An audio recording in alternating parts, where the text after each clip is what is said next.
Couples को देख के मिली उदास हो रही थी और वहाँ शेनमो अपने काम में ही बिजी था। रास्ते में चलते चलते मिली की मुलाकात फैंग से हो जाती है। मिली को वैलेंटाइंस डे पे उदास देख के, उसे अकेले देख के फैंग शेनमो के बारे में पूछता है।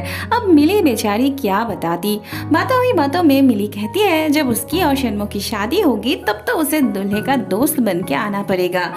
ये शादी वाली बात सुन के फैंग का तो मुंह ही उतर जाता है। वो मिली से पूछता है क्या वो लोग सच में शादी करने वाले हैं।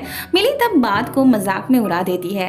एक लड़की फूल बेच रही थी तो वो फैंग को बार बार इंसिस्ट करती है मिली को फूल देने के लिए। वो फैंग से मिली को आई लाइक यू कहने के लिए बार बार इंसिस्ट करती है। मतलब दोनों के लिए ही बहुत ऑकवर्ड सिचुएशन हो पड़ती है।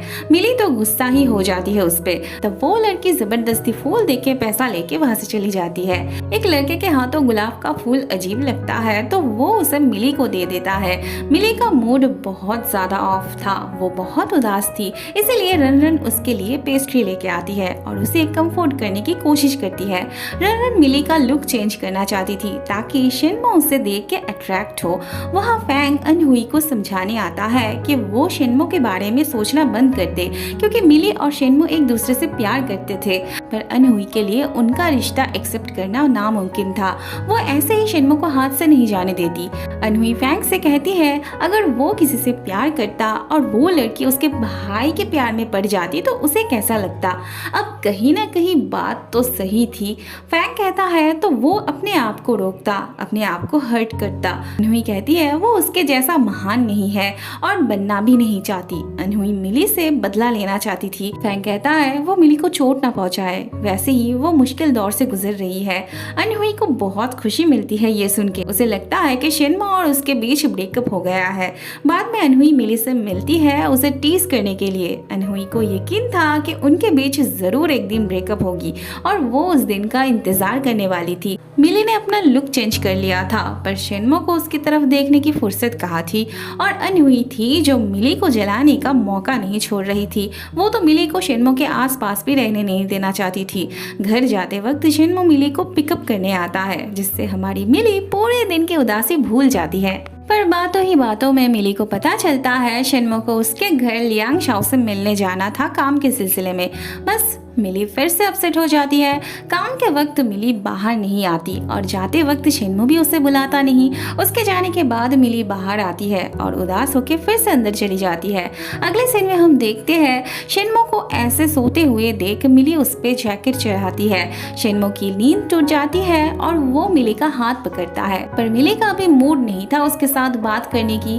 बाद में ये दोनों मिली के लुक चेंज करने के बारे में बात कर रहे होते हैं। मैनेजर मिली के बॉयफ्रेंड के बारे में बताते है पर इसे तो विश्वास ही नहीं हो रहा था क्योंकि उसने मिली को कभी भी काम के बिना अलग से कुछ करते हुए नहीं देखा था। शेनमो उनकी बातें ध्यान से सुन रहा था। उसे ये एहसास होता है कि वो मिली को बिल्कुल भी टाइम नहीं देता, इसीलिए वो मिली के साथ वीकेंड पे घूमने जाना चाहता था और ये बात अनहुई बाहर से सुन लेती है। अगले दिन शेनमो अच्छा भला मिली को लेके जाने वाला था पर बीच में टांग लड़ाने अनहुई इन्हें भी साथ लेके आती है और इनसे कही होती है कि शेनमो ने उन्हें इनवाइट किया था।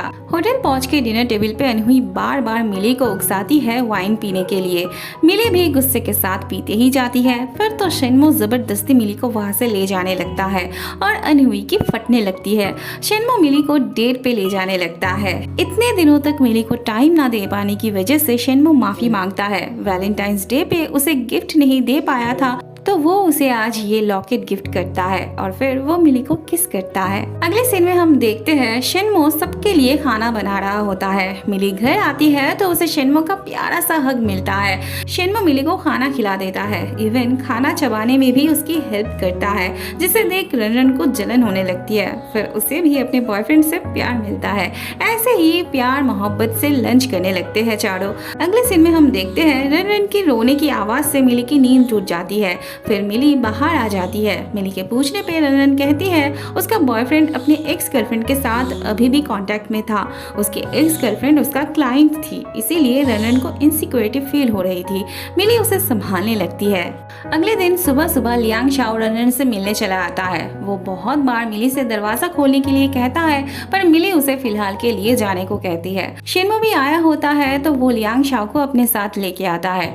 ब्रेकफास्ट करते करते वो दोनों काम की बातें करने लगते हैं। अगले सीन में हम देखते हैं शिन्मो और लियांग शाओ काम के बारे में बात कर रहे होते हैं, पर फैंग को उनसे इरिटेशन होने लगती है। अब ये इरिटेशन क्यों था ये तो तुम अच्छे से समझ ही रहे होगे। रात में मिली के साथ डिनर का प्लान होता है तो फैंग अनहुई को मैसेज करता है। फैंग भी अब ट्रिक आजमाने लगा था। रात में सब हंसी खुशी डिनर कर रहे थे और ऐसे में अनहुई आ जाती है। उसे शिन्मो से अलग से बात करना था। ऑब्वियसली उसका असली मकसद मिली को जलाना था। हर बार की तरह उसे शिन्मो को फाइनेंशियली हेल्प करनी होती है और शिन्मो भी हर बार की तरह उससे कोई हेल्प नहीं लेना चाहता था। बाद में अनहुई अचानक से बहन का नाम लेके शिन्मो को हक करती है मिली को दिखाने के लिए, पर शिन्मो उसे हटा के मिली को किस करते हुए उसके मुंह पे ऐसा तमाचा मारता है जो कि देखने लायक था। इतना इंसल्ट होने के बाद बेचारी यहाँ करती भी क्या। वहाँ फैंग का भी एक ही हाल था। बेचारे का दम घुट रहा था, वो भी यहाँ पे नहीं रह पाता। ऑफिस में काम करते करते शिन्मो अंदर से थक चुका था। मिली आके उसकी थकावट दूर करने की कोशिश कर रही होती है। बातों ही बातों में मिली शिन्मो को काम को लेके एक बहुत अच्छी आइडिया देती है, जिसे सुन के शिन्मो फैंग से मिलना चाहता है।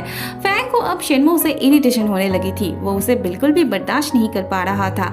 इसलिए शिन्मो जब उससे मदद मांगने आता है तो फैंग बहाने मारने लगता है, मतलब उसे उसकी मदद नहीं करनी थी। शिन्मो को उदास देख के मिली को बुरा लग रहा था, इसलिए वो खुद फैंग से इस बारे में बात करने आती है। फैंग को जब पता चलता है कि ये आइडिया मिली का था तब वो झट से राजी हो जाता है। शिन्मो को मिली से बहुत अच्छी अच्छी आइडिया मिल रही थी। मिली की जैसे गर्लफ्रेंड पाके उसका जीवन तो धन्य हो गया था।